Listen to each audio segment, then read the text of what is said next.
as I'm done talking about each slide. And she actually helps us foster the relationships in our community. And then at the end, we will do a Q&A to go over any specific questions or any scenarios you want to ask about. And you can also put your questions in the chat as we go, and we'll stop and try to answer them to the best of my ability as we're talking about this. You can move to the next slide. So just to introduce myself, my name's Amber Young. I actually was introduced to the field of ABA and children with autism about 24 years ago. And then in the last 20 years, I was supervising in a residential setting for school-age kids with autism, collaborating with parents and schools. During this time, I went back to school for my master's. I got my BCBA credential in 2017. And now I am the clinical director for early autism services here in Boise.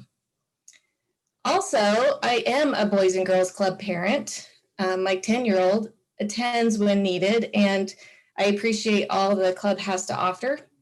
So the Mosley Center is near and dear to my heart. I'm also very excited to collaborate with the Boys and Girls Club. I think it's a great opportunity and excited to provide support and training to the staff that work with kids with autism.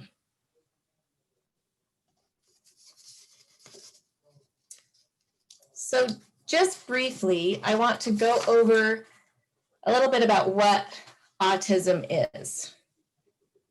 So autism refers to a broad range of conditions, and it's currently diagnosed through observational assessments and interviews with parents. It's also important to remember that autism is a spectrum disorder, and each person has a distinct set of strengths and challenges. There's a saying that if you've met one person with autism, then you've met one person with autism. So it's important not to assume anything about a child based on their diagnosis. However, there are characteristics that are often associated, such as social deficits.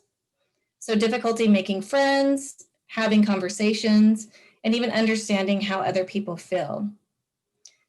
And then communication deficits, so expressing wants and needs or understanding what is said to them. And also repetitive or restricted interests, so engaging in the same behavior over and over again, or only liking one or two things, and then wanting to engage with that all the time, like watching a certain cartoon or TV show. Sometimes these restricted interests we can actually use to help motivate kids.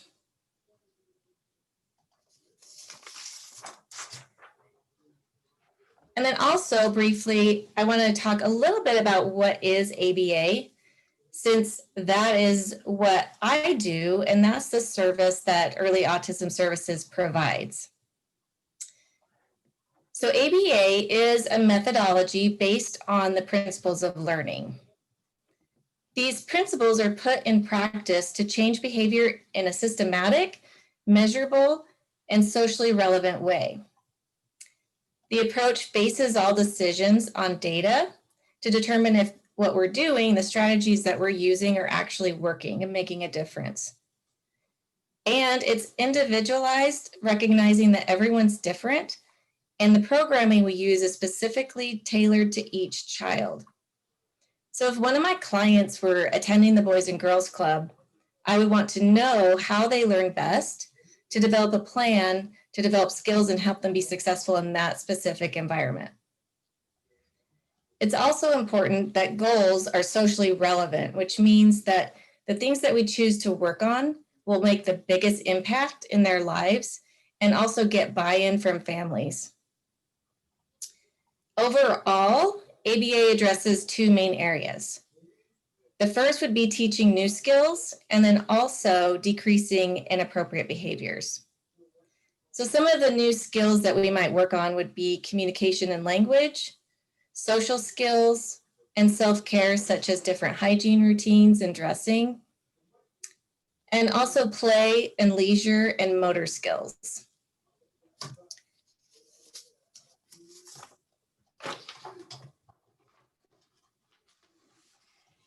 When we do decrease inappropriate behaviors, the behaviors we choose to decrease, we look at see how do they create barriers to learning and barriers to a child's community. So that's kind of how we decide which behaviors need to be focused on. When we do work on decreasing a behavior, we often teach a replacement skill that's more appropriate that can access the same result. So with the theory of ABA is basically that all behavior happens for a reason and that it can be influenced by changes in the environment. So if a desirable thing happens after a certain behavior occurs, then that behavior will be more likely to occur in the future. If those desirable things don't happen, or even if undesirable things occur after a behavior, then it will be less likely to continue happening.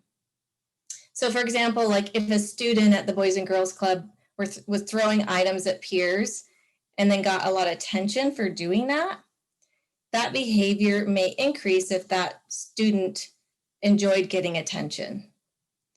Or if a student approached peers and asked to play or was ignored and then was ignored and teased, that behavior would be most likely to stop. Most often when we're working with typically developing kids, they have a built-in peer relation reinforcers that some kids with autism do not have, which makes those social consequences a lot more complicated. For example, often attention in any form can be reinforcing and actually increase the problem behavior. We also tend to concern ourselves mainly with behavior that can be observed. And then we use different teaching strategies such as modeling, shaping, and prompting correct responses to teach those skills that we want to work on.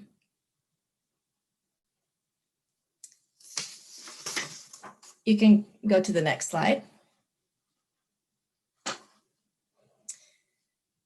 Another common characteristic of autism is difficulty processing language. So complex sentences and instructions may be difficult to understand. It's best to use clear and concise language and break things down into smaller steps. It's also important to avoid using complex rationalizations or reprimands when a problem behavior occurs. Sometimes we all inadvertently reinforce problem behavior when we talk a lot about it after it happens. So if that child really enjoys attention, even if it comes in a negative form, we can actually strengthen those behaviors in the future. This is definitely something that we have to train ourselves out of, since that's how most of us were raised, with people talking at us. And then also we use language to learn a lot of things. But it's best to simply interrupt a behavior without talking about it a lot, and then redirecting that child to an appropriate activity. And giving instructions always in the form of what to do versus what not to do. Some other common characteristics of autism include excessive agitation, so getting upset easily, possibly intolerance to denials or being thwarted from a preferred item or activity, and also being really rigid in thinking about rules and spoken word, such as like not picking up on sarcasm or not understanding body language. Being inflexible and becoming upset when a routine is disrupted or plans change at the last minute, and also having difficulty with transitions. So a child with autism may have difficulty coming and leaving the Boys and Girls Club, whether it's getting there in the morning or even leaving in the evening, not because necessarily the activity is unpreferred to go home or come, but because the actual transition in itself is hard. So some children also with autism have sensory sensitivities, and they may not like certain sounds. They may not want to wear certain clothing because of how it feels, or they won't eat certain foods because of the texture, or some don't like some types of physical contact.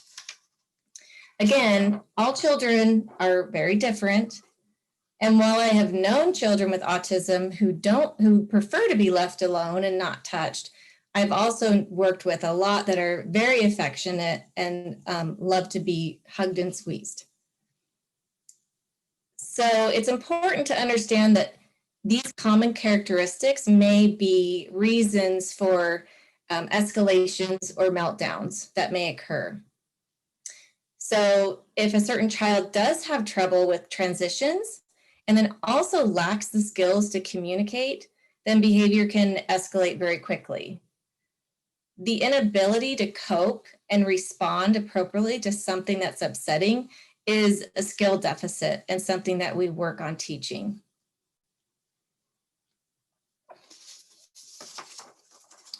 We can go to the next slide. So just briefly to talk about meltdowns that may, like I said, be caused by some of those common characteristics. So some kids do get emotionally overwhelmed and it can manifest as a meltdown, and that's far from a clinical term, but it does look different for each child. So it could look like yelling or screaming, crying, property destruction, like ripping up papers or breaking toys, throwing things, or aggression in the form of hitting or kicking others, and self-injury, like hitting themselves, and even running away and hiding or yelling threats to others. It could be maybe a combination of these behaviors with different levels of intensity. These behaviors all serve a function, even if it's not obvious. There's something that they may be getting out of it. So for example, if a child's sent to timeout or time alone after a meltdown because they were trying to escape an activity they didn't want to participate in, that could actually be reinforcing it and increasing the likelihood of it to occur in the future because they were able to get out of what they didn't want to do.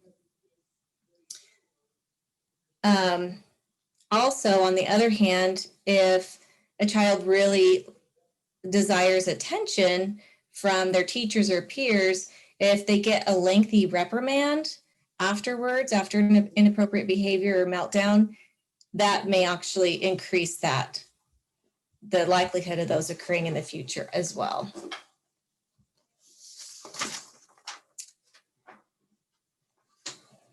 And you can move, thank you. So as behavior analysts, and my job is actually to determine what that function is. So we do that by observing and taking data on problem behavior to determine those functions. One way we do that is with ABC data, which stands for antecedent, behavior, and consequence. So we can review data we've collected and then determine which consequences may be increasing the behavior. We can also look and determine specific common events that usually precede an escalation.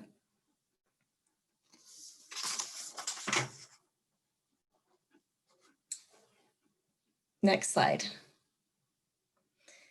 So I know that in the Boys and Girls Club environment, you don't have the luxury of writing everything down when a problem behavior occurs. And you also don't have the luxury of having people work one-on-one with children that have autism.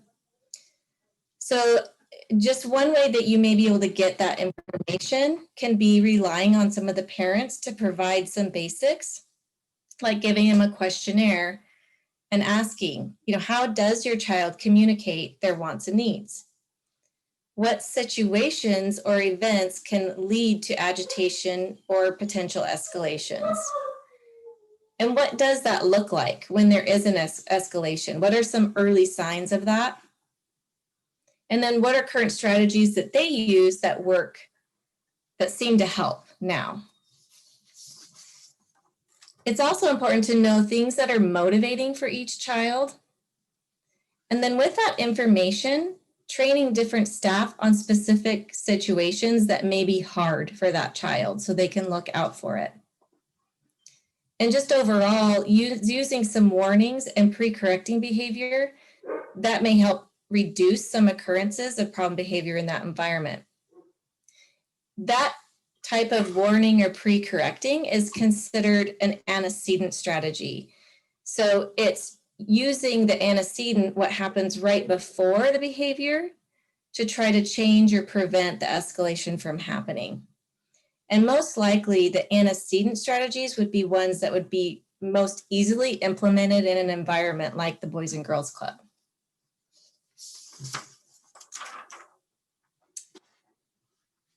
Before going into the antecedent strategies more in depth, I just wanted to talk a little bit about the bell curve of an escalation. So a good analogy is like water boiling. Before it boils, water starts to move. And if you know what those early signs are, you can intervene then and teach before it's too late. The height of the bell curve is boiling, and at that point, no learning is taking place. So initially, at number one, when it's calm, when kids are calm, this is the ideal state where we want kids all to be, but it's also the place where they should be getting the most attention and feedback. Number 2 and 3, as it goes up, represent when that water starts to move before it boils. And when these early signs present themselves, this is a great place to prompt alternative behaviors or even prompt asking for a break. You can also remind them of different coping skills like taking deep breaths. At number 4, as it continues to escalate and it's clear the child's not going to be receptive to redirection, silence is best. So engaging in a back and forth arguing or reprimanding can actually escalate the child faster and actually prolong the time that they are upset. At this time, it's best for the teacher or the Boys and Girls Club staff to model calm behaviors like breathing slow and talking quiet and slowly. Once it's at the peak, it's too late. So those are where those meltdown behaviors are occurring at their highest intensity. And at that point, we have to continue just managing the situation to make sure that everybody is safe. And then as the curve goes down, the behavior may be less intense, but you still want to remain quiet and just give space and keep modeling those calm behaviors. Sometimes while kids are upset, they may be repeatedly asking for something or yelling questions, trying to engage. And it's just best to reply with a short, simple answer and not engage in back and forth arguments. If you completely ignore them, sorry, my dog's in here with me. If you completely ignore them, the questions may actually encourage them to keep. Okay, I'm gonna let my dog out of the room real quick. No problem. We've all been there.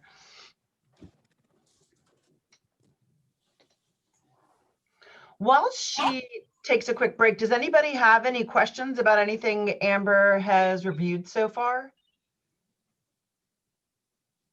Okay, well, feel free to type anything in or, let us know, especially if you have any specific questions or scenarios. Sorry about that. So again, I think what I was saying was that if you completely ignore questions, that can actually trigger an escalation. So it's best just to give real short, simple answers.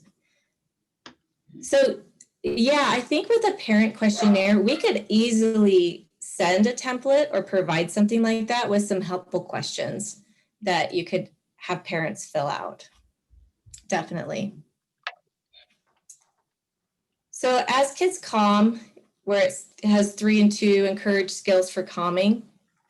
This is where you want to start praising but not necessarily sounding too overly enthusiastic, but just encourage calming down.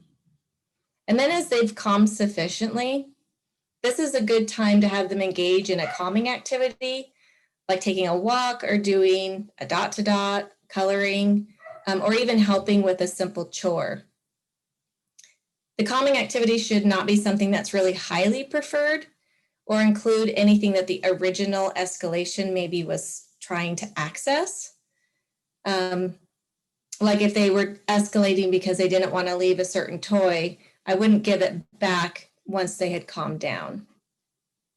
And then also it's important not to hold a grudge or appear angry, which sometimes is easier said than done, and avoid talking about the incident specifically, but to just return to the normal activity as quickly as possible.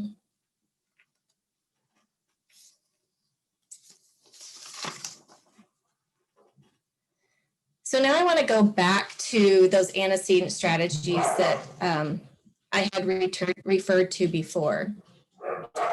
So because these would probably be the most easy to implement in an environment like the Boys and Girls Club.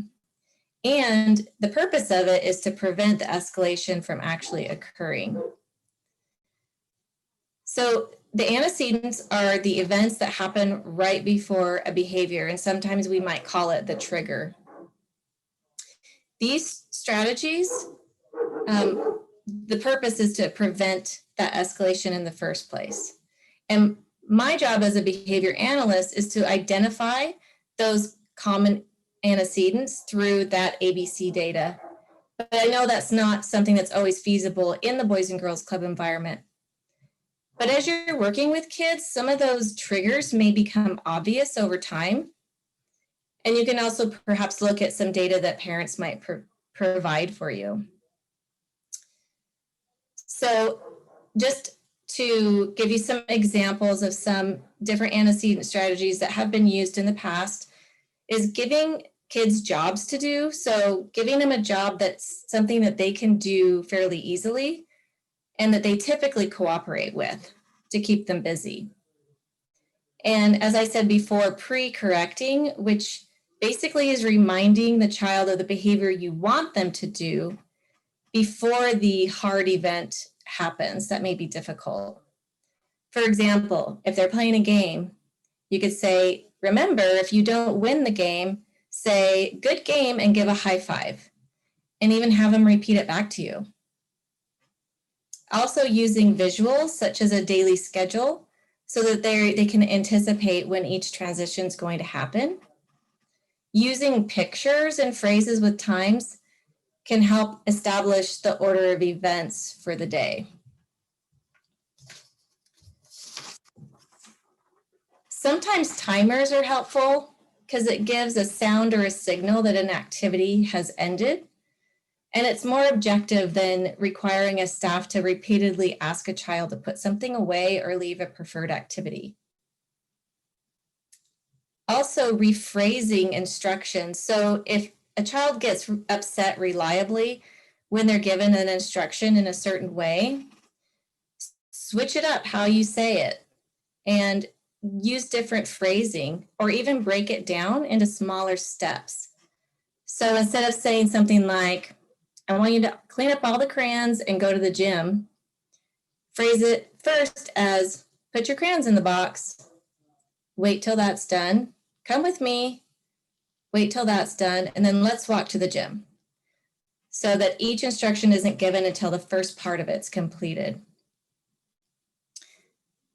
Also, frequent check-in and praise is probably one of the most important ones and probably the hardest for us to do. Since generally we're programmed that no news is good news and we're going to leave well enough alone. However, for a lot of kids that do act out because of all the commotion and attention that comes from it, if they get some of that attention frequently without having to act out, sometimes the problem behavior becomes less necessary. And then providing choices. I think everybody likes to have some control over their day and their daily activities. And so providing those frequent choices when possible allows us to share that control with kids, even if it's as simple as, do you want to sit in this chair or this chair? And then also pairing less preferred activities with something that they like, a preferred item. So if a child was real resistive to doing schoolwork, maybe saving a special pen or a pencil that they really like just to use for that. Next slide. So these are just some general tips I just wanted to go over when that could be used possibly when an escalation is starting or happening. Avoid offering up like more preferred items or bargaining during escalation. Like if you calm down, you can have this.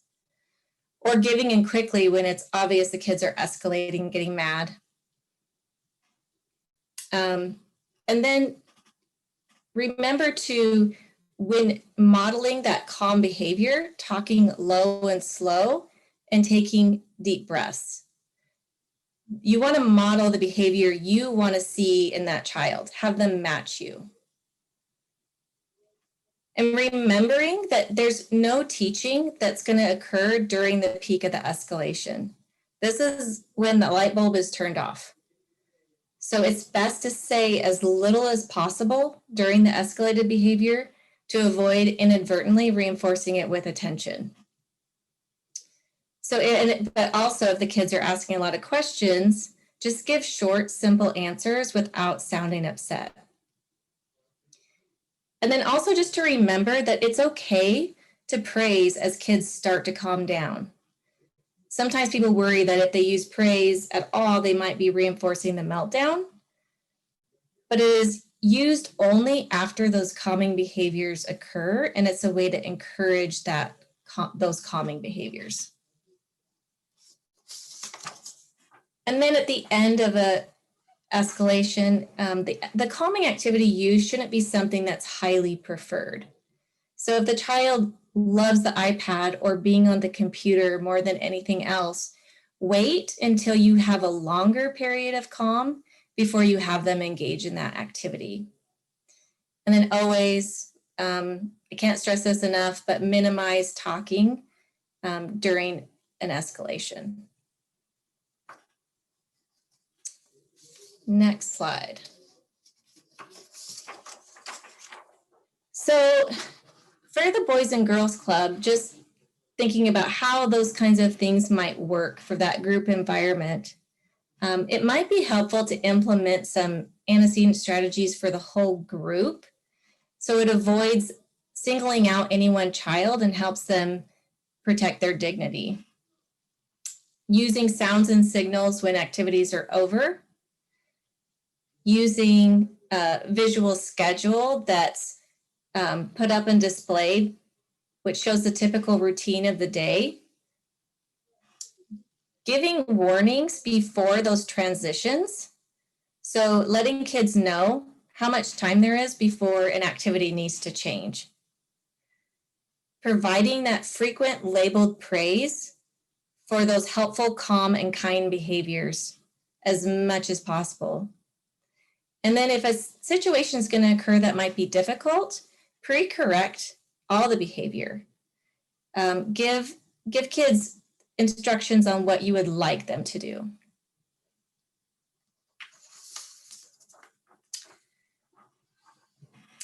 So Amber, I'm going to interrupt really quick. There is an awesome question that was just presented. How do we teach other members without autism that we need to treat our autistic members a little differently? That's a good question. I think that in terms of kids that have kids with autism in their circle, I would probably talk to them specifically about things that are hard and just in general, how we should treat other kids. It's not always necessarily this person has to be treated differently because they have autism, but just general, just things to make sure that if it's not necessarily affecting you specifically, it's not something that they need to get too concerned about and just being kind to all their friends. And if somebody's having a difficult time, just understanding that they have to give them space. I just want to follow up really fast.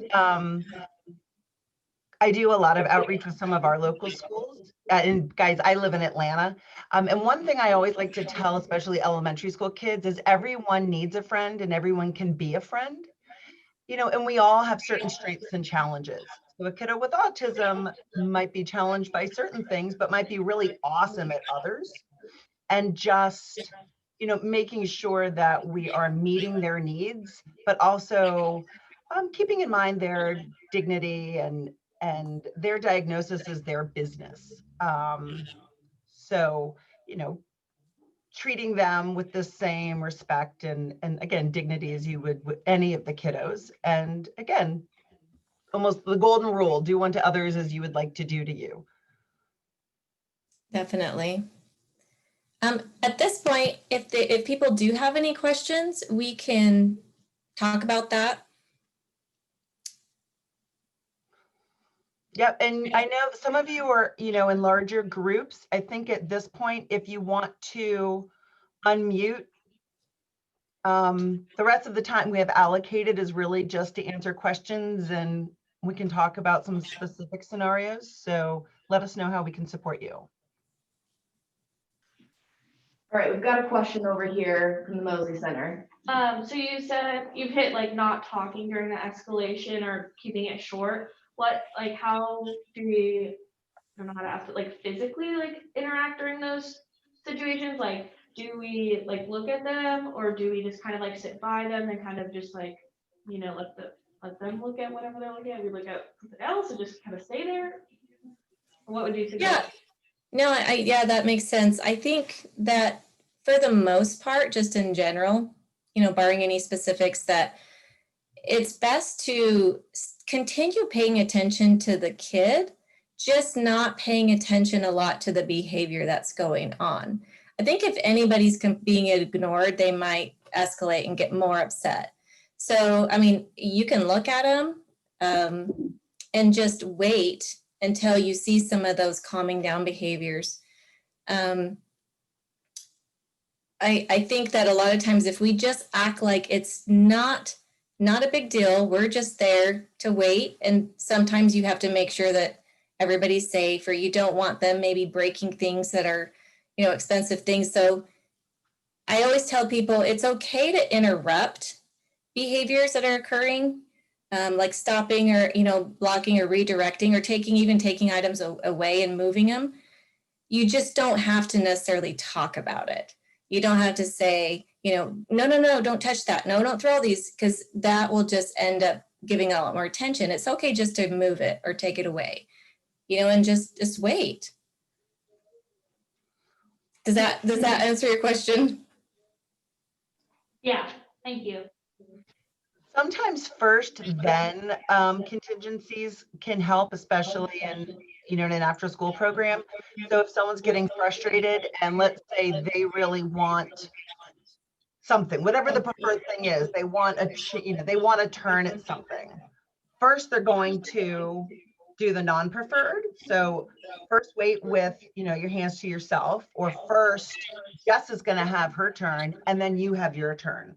So they're going to wait, they're going to successfully complete whatever you ask them to, and then they immediately get that reward next. Same when, Amber referred to, when you're doing your homework, they really don't want to, you can pair with a pencil, or something, they like their special spot to do their homework, or first we're going to do homework, then we're going to do something they really are more motivated to do. Mm-hmm. Does that make sense? There's another question, Amber. Do you have specific tips on how to redirect before escalation? Another awesome question. So it depends on what those kids' interests are. Sometimes you can redirect to doing a job or a task that might be something they feel compelled to do. I worked with a kid that he loved delivering notes to people. So if there was ever those early signs, and that we thought, okay, he might be getting himself worked up, it's like, hey, could you actually take this note to so-and-so, and then redirect and give them an alternative behavior that took enough time that's whatever issue that was has time to go away. And it can be anything like, oh my gosh, I need a trash can. Can you go get me that? Or if it's obvious that they're not going to be redirected from that specific issue, maybe prompting them, hey, do you need to ask for a break? Do you need to go hang out somewhere else? It's better to do that then than once it's escalated, especially if it's because they want to get out of it. Giving small assignments for them to complete a task is great. Offering them maybe a drink of water or a snack, anything that's going to break that cycle. Is also some tips that I've used. I also just wanted to kind of address, that those things that kids get as reinforcers for doing things that are special or hard, that might be hard in the moment, and they do stay calm or they are really compliant and following instructions. I know, at least at the Mosley Center, I know that you guys have the club bucks that you give kids for, doing things, or they might be helping. And I know that, like with my son in particular, he would get really excited if he had brought one home, and then he would want to save them. He'd want to save them up so he could buy something bigger at the store. And the thing is he understands that delayed reinforcer, that if I have this means I can maybe get something later. Oftentimes kids that have autism, that's really hard to have that delay. So it may be more important that it's more that payoff is a little more immediate for what behaviors that they do that are hard or difficult. One thing I just want to mention is all of the strategies and information that we've shared is effective, obviously, for kids on the spectrum, but using those antecedent strategies, setting kids up for success, those are all really helpful for all of your kids. So it's not necessary to, for instance, only use a visual schedule for the one child in your group that might need it the most. You can use it for the whole group, and then use that as an opportunity, to just reinforce some great behavior in all of your kids, give them some opportunities to be a leader, to do the right thing.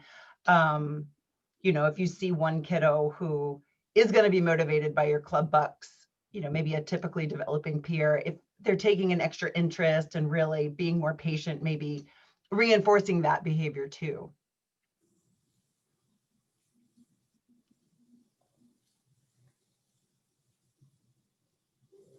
Any more questions? These are really great. Do you have an example of something we might use instead of, or not instead of, but like alongside club bucks that might help in like an immediate application? Yeah, I think the club box is great because it's kind of a way to provide that same level of reinforcers. It may just be helpful, like if a child has a little difficulty with that delayed, that can be traded in a little sooner. Because I don't know how it is with every club, but I know, my son said, well, we can only do it on Fridays at lunch. And so that's something that maybe in a situation where this child can't, once they wait a certain amount of time, that club buck may become less valuable to them, that they can trade it in a little faster. But it's nice to have the same system versus, handing different things out to different kids. But it can also be, for instance, let's say you're lining up, you have a line leader, or again, I'm not really familiar with, your transitions or anything that you identify that one of your kiddos really enjoys doing, that's the reinforcer. So if they like being the line leader, then if they do, that can be the reinforcer. Or if they like access to something special, you can give that to them immediately as soon as they've achieved whatever it is you want them to do. Does that make sense?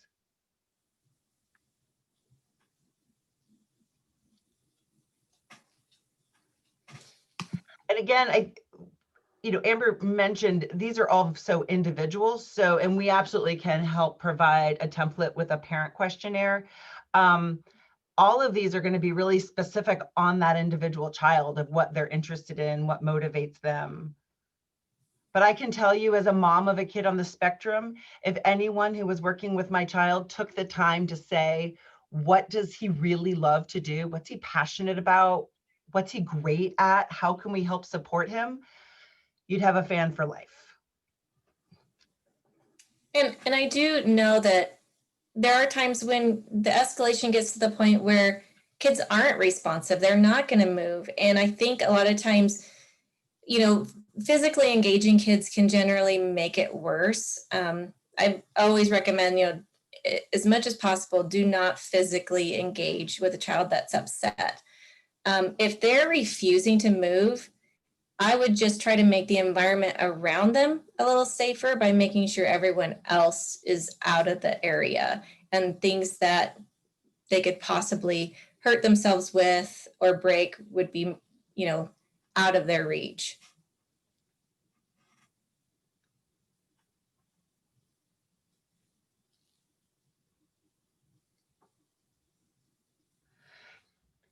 Were there any questions about some of the antecedent strategies Amber mentioned and using them in a practical way for your programs? Just to review, she mentioned using visuals, like a visual schedule. Is that clear what those are?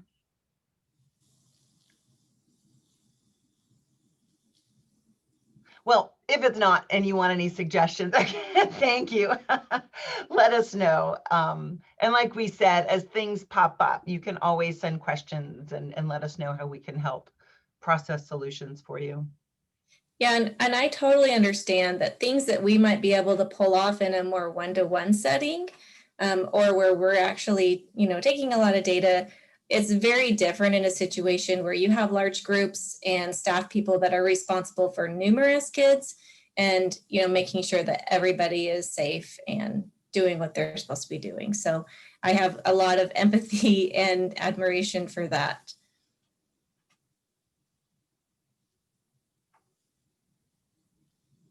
Any more questions? Okay. I see one in the chat. Oh, There.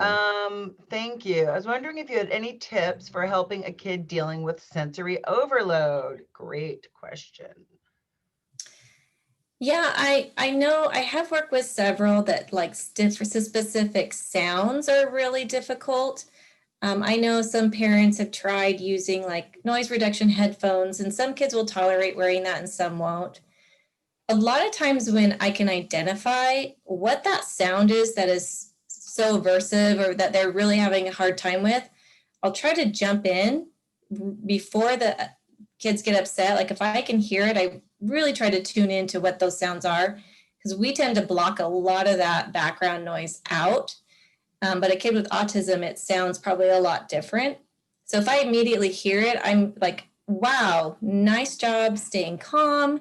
You're staying so calm, even with the dogs barking. You're staying calm, even with that other child being upset and yelling, and just trying to acknowledge that it's not easy to stay calm, but using those, labeled praise and reinforcers prior to them getting upset because of a certain sound, versus trying to then soothe and calm down once it's already happened, when they're starting to get upset.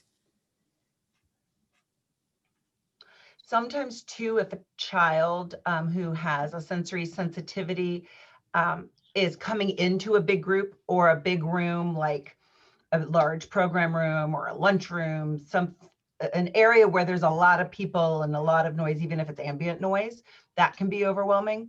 So if it's possible to let that child enter first, maybe go in with someone before the group and the group kind of fill in around the child. Sometimes it allows them a little extra time to acclimate to their environment. Yeah, and I know that fire alarms are pretty common as far as that's, I mean, I think most kids don't like fire alarms, but if you do have a sensory sensitivity, that can be pretty horrible to hear. Sometimes if they are able to understand it, giving them that warning that it's about to happen, like, okay, you know, in about 2 minutes, the fire alarm's going to go off. Do you want to go in this room? Do you want to come, you know, give them an option and then remind them. So when it goes off, it's okay to cover your ears, but let's just walk out calmly, so that they know what to expect. Sometimes I've worked with parents that have said, well, if I can warn my child that, okay, I'm going to turn on the vacuum, that helps. But if it's a surprise, then it's a lot harder.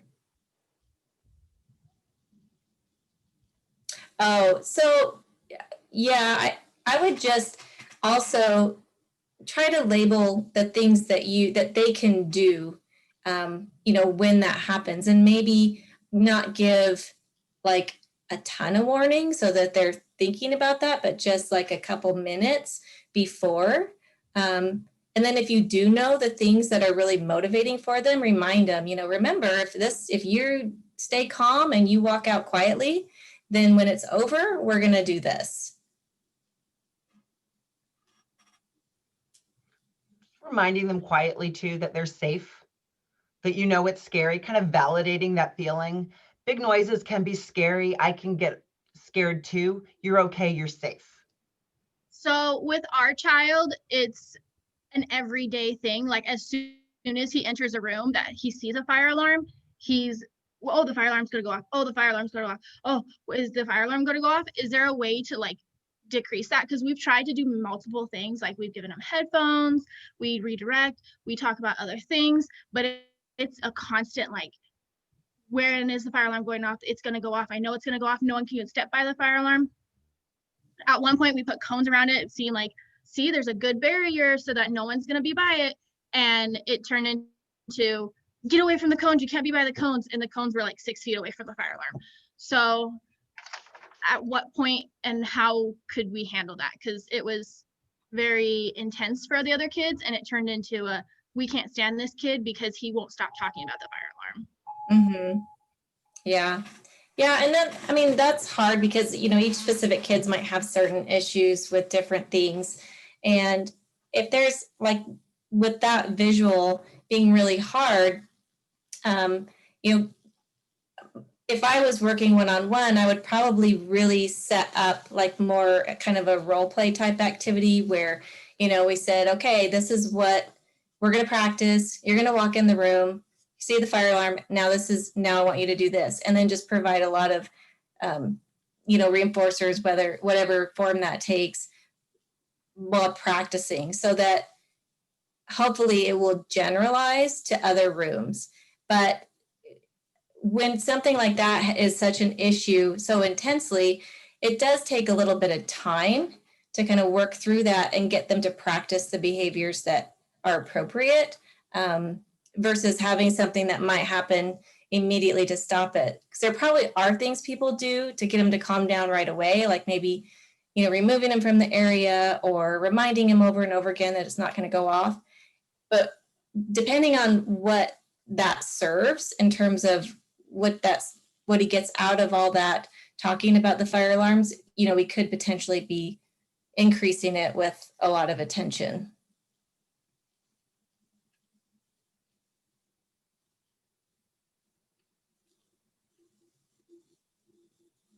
And I know there's not like a lot of really easy, simple magic answers that are going to fix everything.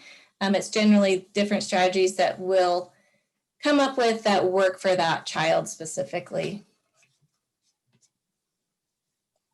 And I just want to chime in too to say, first, keep the questions coming. These are wonderful, and I think it's just broadening awareness. And I think a big part of this training, and even just overarching for us, knowing that there are limits on what the Boys and Girls Club has access to. We don't have, you know, direct behavioral interventionists assigned to children with unique needs. You know, the schools might have more resources than us in those instances. So But so we have to be realistic on what's feasible.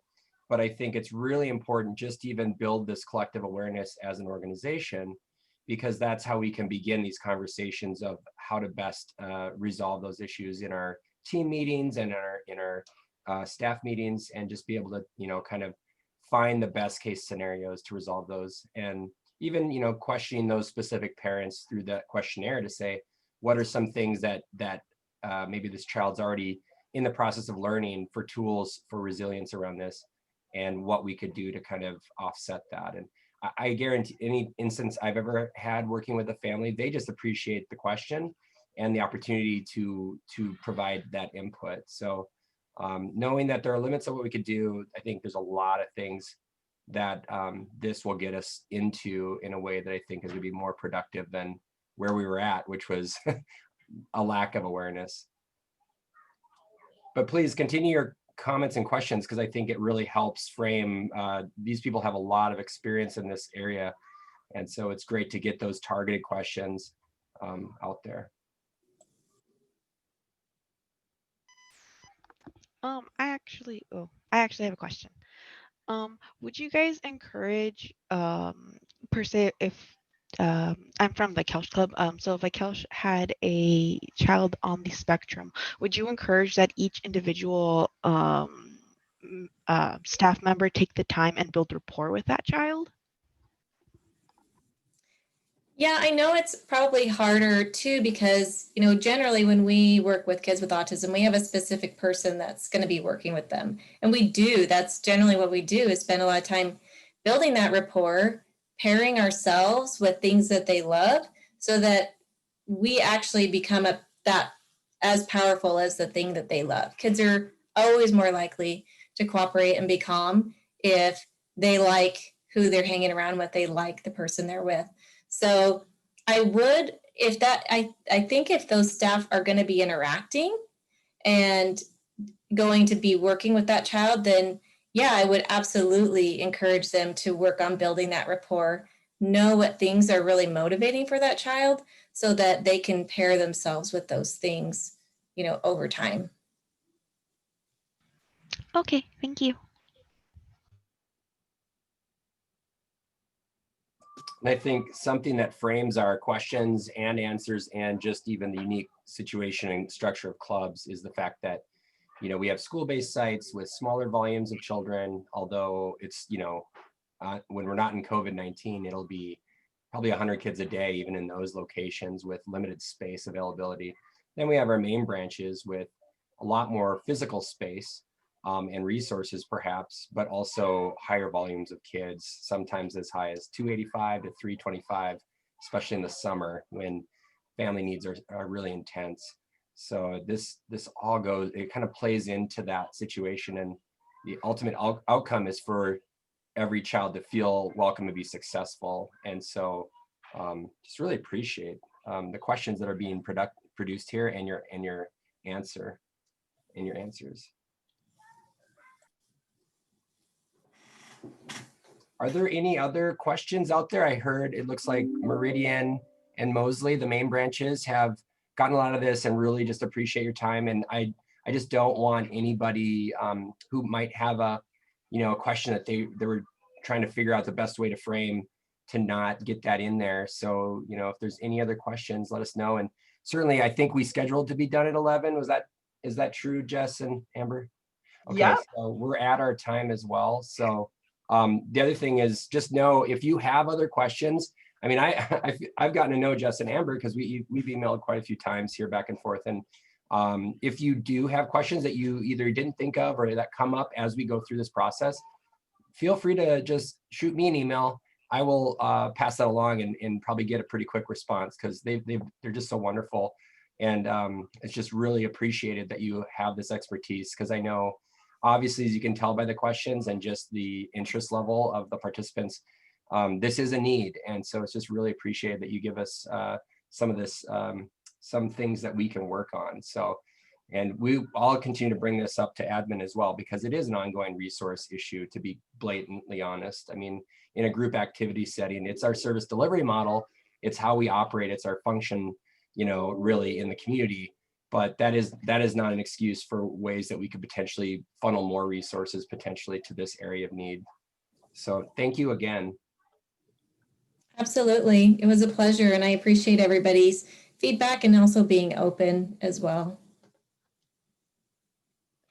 Bye, guys. Thanks for having us. Stay in touch. Bye. Thank you, everybody. Okay, bye-bye. Bye.